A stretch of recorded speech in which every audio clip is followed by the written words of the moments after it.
जीवन को महान बनाने वाली प्रेरणादायक कहानियां, निस्वार्थ भाव से जगत कल्याण की सेवा में समर्पित महान व्यक्तियों के अनुभव। प्रजापिता पिताश्री ब्रह्मा एवं मातेश्वरी जगदम्बा सरस्वती के संग के रंग, ईश्वरीय यज्ञ इतिहास की झलकियां तथा परमात्म शक्ति अनुभूति से अपना जीवन श्रेष्ठ बनाने के लिए देखिए कार्यक्रम प्रेरणा। दीपक देता है रोशनी फैलाने की प्रेरणा, फलदायी वृक्ष देता है देने की प्रेरणा, मधुबन देता है महकते रहने की प्रेरणा, महान व्यक्ति देते हैं जीवन जीने की प्रेरणा। आओ प्रेरणा से दें हम सभी को प्रेरणा।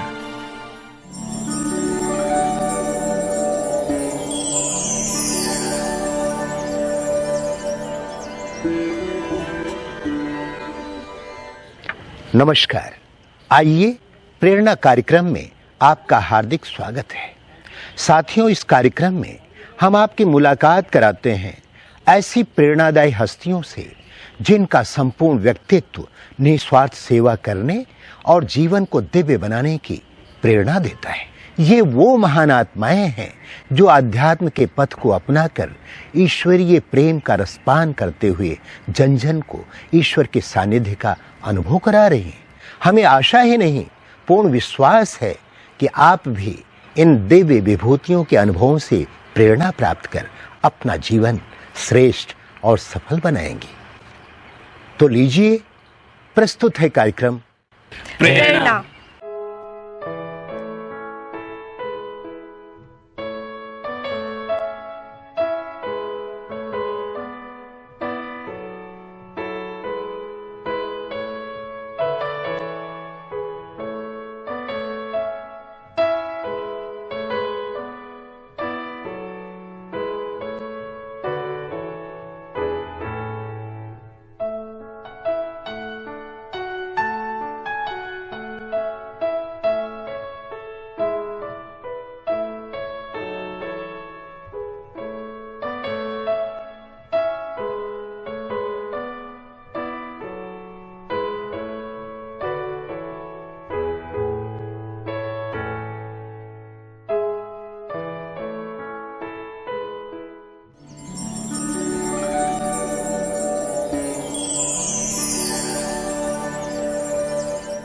गुजरात राज्य के राजकोट डिस्ट्रिक्ट के अंतर्गत जेतपुर कॉटन साड़ियों के लिए एवं कपड़ा मिल के लिए प्रसिद्ध है।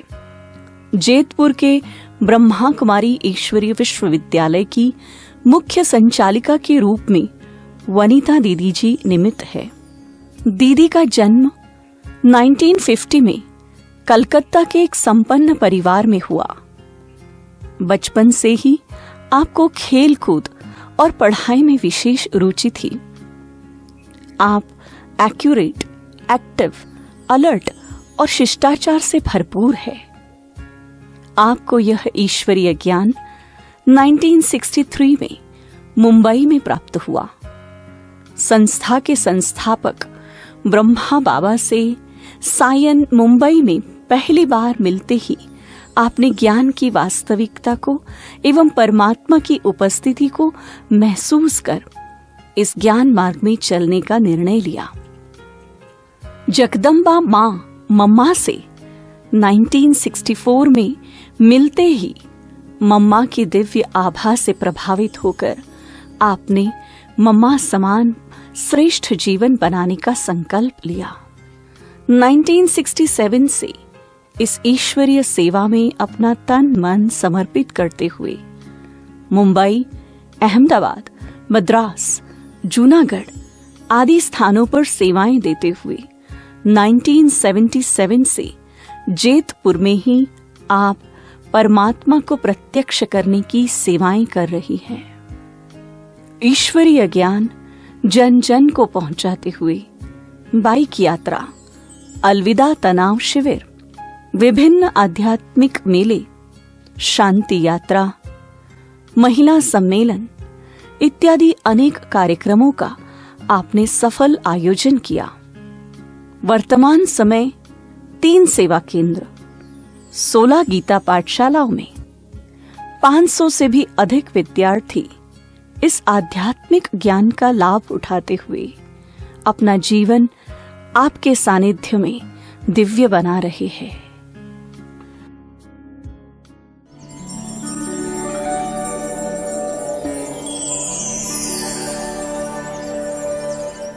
8 साल की जब हुई तो मुझे बॉम्बे आना जाना अधिक होने लगा, क्योंकि वहाँ मामा और नानी के घर में आना जाना हुआ।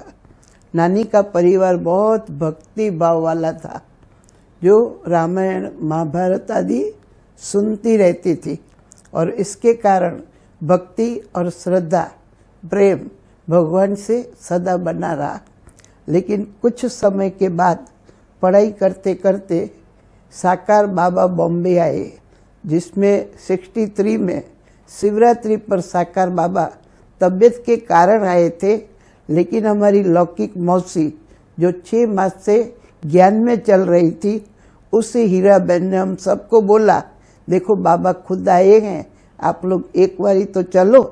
तो हमने कहा चलो, शिवरात्रि मनानी है, भक्ति भी की है, तो देखे बाबा क्या चीज़ है।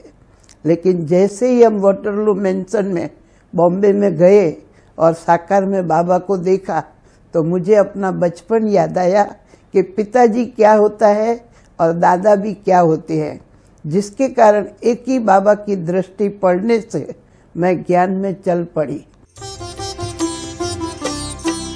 आँखों में बाबा तेरी जाने हैं कितने जलवे, आँखों में बाबा तेरी जाने हैं कितने जलवे, देखा है हमने इनसे जग को निहाल करते। आँखों में बाबा तेरी जाने हैं कितने जलवे, देखा है हमने इनसे जग को निहाल करते। आँखों में बाबा तेरी, आँखों में बाबा तेरी।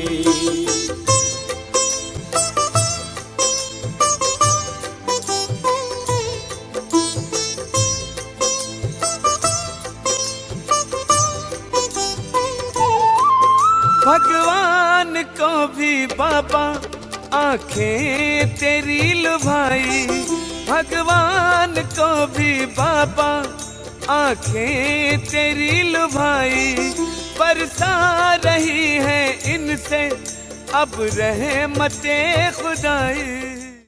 फिर 1 साल हम लोग ज्ञान में तो चले, लेकिन बचपन थोड़ा अधिक होने कारण ज्ञान को समझा नहीं था। 14 साल की उम्र थी और ज्ञान मिल गया। 15 साल से हमको पता पड़ा कि ये जीवन बनाने की प्रेरणा मिलती है और बाबा मम्मा से गहराई मिलती है। इसलिए फिर हमने 7 दिन का कोर्स किया। 7 दिन में दादी विजेंद्रा द्वारा और उसके साथ उसकी टीचर द्वारा हमें जीवन बनाने की गाइडलाइन मिली, और घाटकोपर सेंटर खुलने से तुरंत ही दादी विजेंद्रा ने कहा, आपको नजीक होने कारण आप घाटकोपर में भी आ सकती हो। तो जैसे हमको नल्ली बहन खुद भी नहीं, लेकिन उसकी जो एक्टिव प्रेम और भावना जितनी होती थी, जिस कारण हम उसके संग में सखी रूप में चल पड़ी। सखी रूप में चलते चलते एक बारी गामदेवी सेवा केंद्र पर जाना हुआ, तो दादी प्रकाशमणि ने कहा, तुम पढ़ के क्या करेंगी, तुमको तो मेरे पास आना है। तो हमको ऐसा तीर लगा, जो दादी को बोला मैं कभी आऊँ। तो दादी ने कहा कल चली आओ। तो 2 जोड़ी कपड़ा लेके मैं दादी के पास आई। 8-9 मास उसकी पालना लेती रही, और पालना लेते लेते कुलाबा सेंटर खुला। तो दादी ने कहा, देखो मेरे से भी बड़ी दादी पुष्प शांता है, हमारी जोन इंचार्ज है, बॉम्बे की बहुत सेवाएं करती है, अगर आप हाँ बोलो तो मैं आपको कुलाबा में रखूं। तो बचपन होने कारण और तो कोई ख्याल नहीं आता था, लेकिन दादी को हमने बोल दिया, दादी आप जहाँ रखो। फिर 12 साल हम कुलाबा सेंटर पर रही, और कई बातों की पालना लेते लेते ज्ञान, योग, धारणा और सेवा की कई गहराइयाँ मिली। और गहराई में चलते चलते दादी ने इस इच्छा रखी चलो मैं मधुबन जाती हूँ तो तुम भी चलो। तो मैं जैसे मधुबन गई, मुझे मन चित नहीं था कि मुझे ऐसा प्यारा मधुबन 15 दिन रहने मिलेगा। 15 दिन के बाद बाबा से निकल रही थी तो साकार में बाबा बोले कि देखो तुम्हारी मम्मा गई, ये बाबा जा रहा है। तो हमने समझा कहीं दिल्ली वगैरह जा रहा है, लेकिन दूसरे हफ्ते में बाबा ने शरीर छोड़ा, अव्यक्त हुए, और तब से बुद्धि में ज्ञान आया कि ये शरीर सबका छूटता है। अमर कहानी ब्रह्मा की, अमर कहानी ब्रह्मा की, स्वर्णिम दुनिया लाएगी, स्वर्णिम दुनिया लाएगी। उनकी त्याग तपस्या सेवा, उनकी त्याग तपस्या सेवा, शिव की झलक दिखाएगी। अमर कहानी ब्रह्मा की, विश्व शांति की क्रांति इस धरती पर लाई,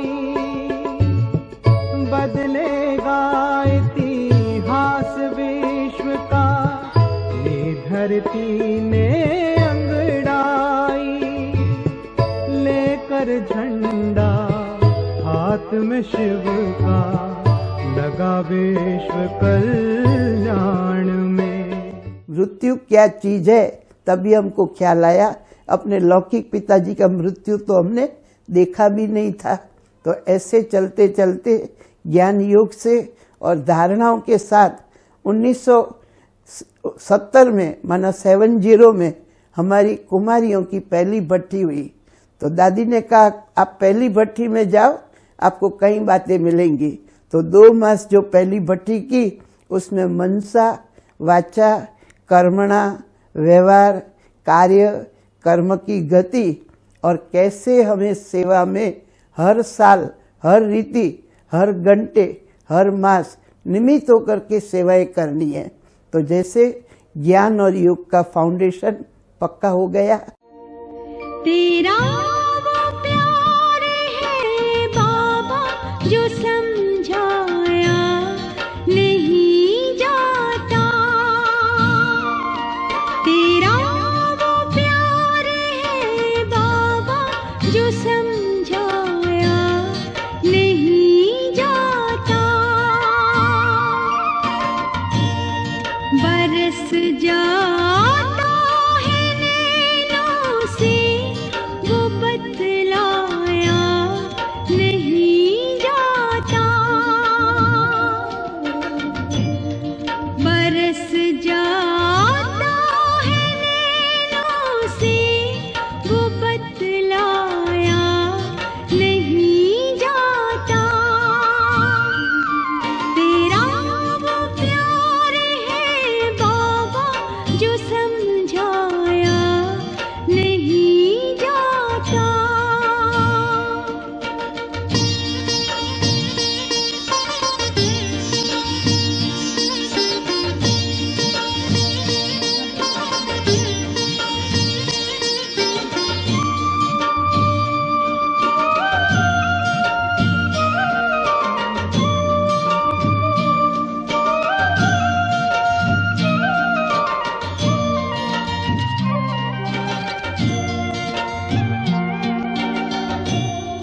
सुना सकते हैं ज्ञान भी, बता सकते हैं बातें भी। सुना सकते हैं ज्ञान भी, बता सकते हैं बातें भी। मिला है रस जो इस दिल को पिलाया वो नहीं जाता। तेरा वो प्यार है बाबा जो समझाया नहीं जाता। फिर अहमदाबाद में सेंटर खुला तो दादी ने कहा देखो तू 12 साल यहाँ रही, अब हमारी जानकी दादी बहुत मीठी है, बहुत प्यारी है, कुमारियों को अच्छी ट्रेनिंग देती है, देखो हमारी सरला भारती नीमू कैसे तैयार हुई, आप भी तैयार हो जाएगी। तो दादी का कहना और मेरे लिए श्रीमत या भगवान का कहना, तो मैं तुरंत मान गई। तो मानने के कारण जानकी दादी की 2.5 साल मुझे पालना मिली और सेवा की नए नए सेवा केंद्र होते हैं तो प्रवचन, सप्ताह कोर्स, सम्मेलन, मेले की तैयारी, ऐसी कई बातें हमें सेवा की नई नई पद्धति मिली तो हम बहुत खुश हो रही थी।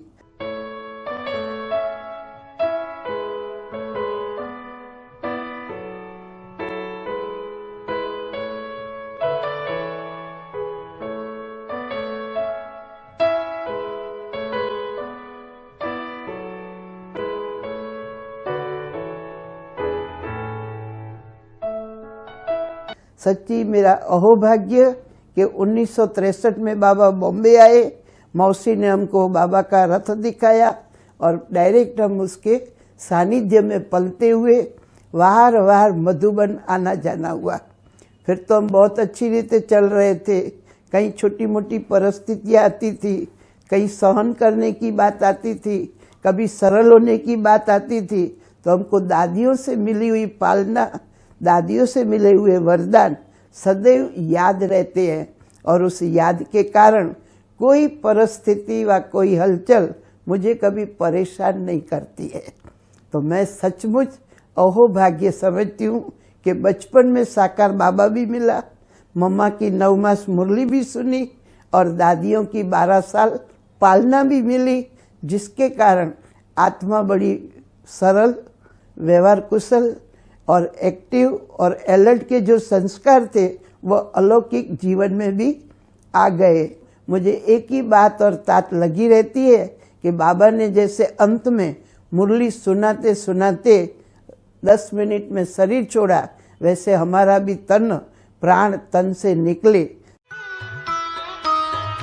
मधुबन कितना मधुर मधुर है, मधुबन कितना मधुर मधुर है, सदा ये आँखों में छाया है, सदा ये आँखों में छाया है, दिलवाला मधुबन का बाबा, दिलवाला मधुबन का बाबा दिल में समाया है। मधुबन कितना मधुर मधुर है, मधुबन कितना मधुर मधुर है। परम पिता शिव रोज यहाँ आकर ब्रह्मा के तन में, परम पिता शिव रोज यहाँ आकर ब्रह्मा के तन में, मुरली की मीठी मीठी तान सुनाते, मुरली की मीठी तान सुनाते, नैनों से छलका सागर का प्यार, नैनों से छलका सागर का प्यार, भूलता है नित्य नया रंग, भूलता है नित्य नया रंग।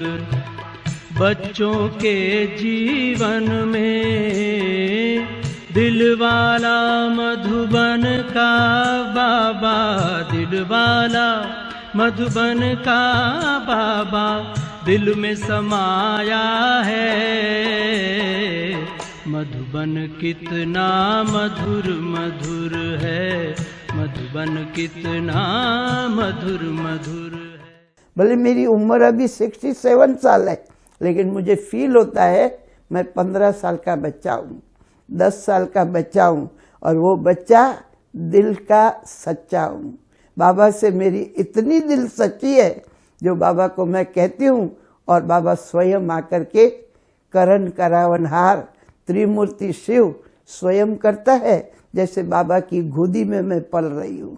तो बाबा की गोदी में पलने कारण मुझे एक बात का गर्व है, दादी शिलेंद्रा, दादी रतनमोहिनी, दादी पुष्पशांता, दादी आत्ममोहिनी, सब दादियों की मुझे पालना मिलती रही।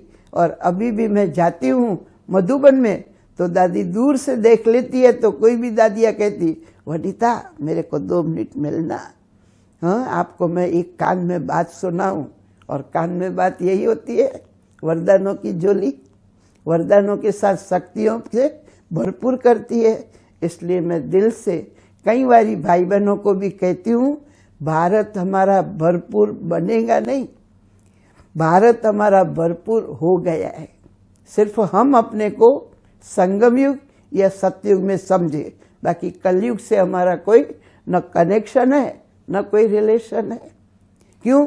लौकिक परिवार भी धीरे धीरे बहुत मेंबर ज्ञान में आ गए, 80 जितने ज्ञान में है। तो जैसे मेरे लिए लौकिक क्या चीज है, मुझे उसकी जैसे इच्छा मात्रम अविद्या, लौकिक अविद्या जैसा हो गया है। इसलिए मैं खुशी में शांति से पल रही हूँ। और जीवन मेरा भले पहले संग्राम जरूर था, लेकिन मैं उसके लिए दिल से कहती हूँ, व्यक्ति महान तब बन सकता है जब जीवन में कई संग्राम आते हैं, छोटी मोटी युद्ध आते हैं, छोटी मोटी परिस्थितियाँ आती है, वो हमको कोई रीत से नीचे नहीं डाल सकती, और ये हमको ऊपर चढ़ने की एक पहाड़ी का पगथिए का जैसे ख्याल आता है, जिस ख्याल के कारण मैं अपने जीवन को धन्य धन्य अर्थात भाग्यशाली समझती हूँ कि ऐसे कलयुगी अंत में स्वयं भगवान ने अपने ब्रह्मा मुख से मुझे पैदा किया, जिसके कारण कभी कभी फील होता है मैं अगले जन्म में भी कोई यज्ञ की बालकी हूँ। और यज्ञ की बालकी जैसे कहती हूँ तो मेरा दिल यज्ञ से इतना ओतप्रोत हो जाता है, जो मुझे जेतपुर और आबू कोई अलग नहीं लगता है। जैसे मैं जेतपुर में होते भी आबू में हूँ, आबू में होते भी मुझे ख्याल नहीं आता है जेतपुर का क्या होगा। मुझे एक ही ख्याल है, बाबा जिस घड़ी जो कराता उसमें कल्याण भी है, और जिस घड़ी जो सीन चलती ड्रामा अनुसार अच्छी है। अच्छी तो है लेकिन अच्छे से अच्छी है। क्यों? बाबा अपने बच्चों को नैनों के पलकों में बिठाता है तो नैनों के पलकों में साथ भी ले जाता है। इसलिए बाबा अंतिम जन्म मेरा अहोभाग्य कहो, परम भाग्य कहो, पद्मा पदम भाग्य कहो, मुझे ये ब्राह्मण जीवन और दादियों की पालना वाला जीवन धन्य धन्य लगता है। आज मैं शरीर में होते भी कई बारी अशरीरी अवस्था का फुल अनुभव करती हूँ। उसमें भी खास स्वास्थ्य ठीक न हो, तुरंत मैं आत्मा शरीर से डिटेच हो जाऊँ। इतना दादियों द्वारा मुझे अनुभव हुआ है, जिस अनुभव के घड़ियों में मेरे कारण, मेरे सदके, मेरे द्वारा कोई भी बात सुनता है तो उसको भी ये धारणा करने की दिल हो जाती है। इसलिए मेरा दिल सदा गदगद रहता है और शक्तियाँ मेरे में भरतू होती जाती है। ज़्यादा तो क्या कहूँ, आप सबको सुनाते हुए मुझे एक बात की खुशी होती, आप भी बाबा के बच्चे हो तो रहो, जीते रहो, अमर रहो, अर्थात संगम युग में सदा लाभ उठाते रहो। आज भी देते हो बाबा पालना साकार की, आज भी देते हो बाबा पालना साकार की। भर के जाते सब यहाँ से झोली तेरे प्यार की, आज भी देते हो बाबा पालना साकार की, आज भी देते हो बाबा पालना साकार की। बच्चों के ऊपर हर पल तेरी ही छत्र छाया है,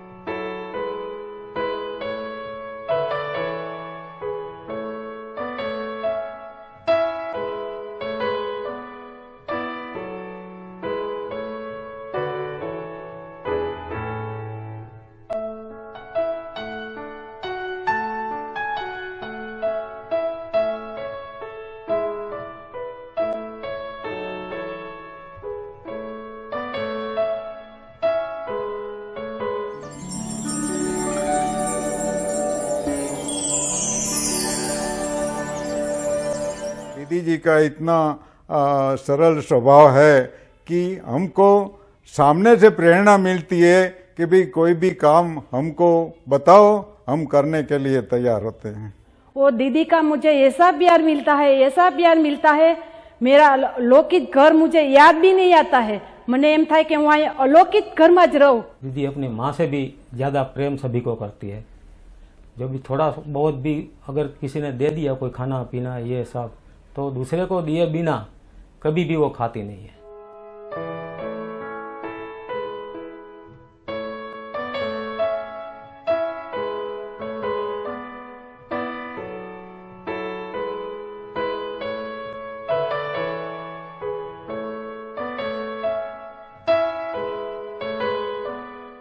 तो वो खुद सेवा में जाती है उमंग उत्साह से, तो हमें को प्रेरणा देती है कि हम कैसे नहीं चले। और उनमें हमने देखा बहुत सारी विशेषता, जैसे कि दातापन का उसमें संस्कार भरा हुआ है, क्योंकि वनिता दीदी साकार ब्रह्मा बाबा और मामा की पालना ली है, तो वो ईश्वरीय पालना का अधिकार हमको भी देती है। मैं इन लोगों के संपर्क में आकर के मैंने देखा कि simple living and high thinking in लोगों का है। बहुत सादगी से रहते हैं और उच्च ख्यालात जो हैं उससे सिर्फ देश नहीं पूरे के पूरे विश्व की काया पलट करने में इनका योगदान बहुत बढ़िया है। दीदी की जो ट्रांसपेरेंसी है, जो पारदर्शिता है और जो सादगी है, उससे मैं बहुत प्रभावित हुआ। और वैसे गुण मेरे में भी आने शुरू हुए। उनके संपर्क आने से मेरे में भी ट्रांसफॉर्मेशन शुरू हुआ और उनकी सादगी, सेंटर की पवित्रता देख के मुझे यहाँ आने का आकर्षण होता रहा।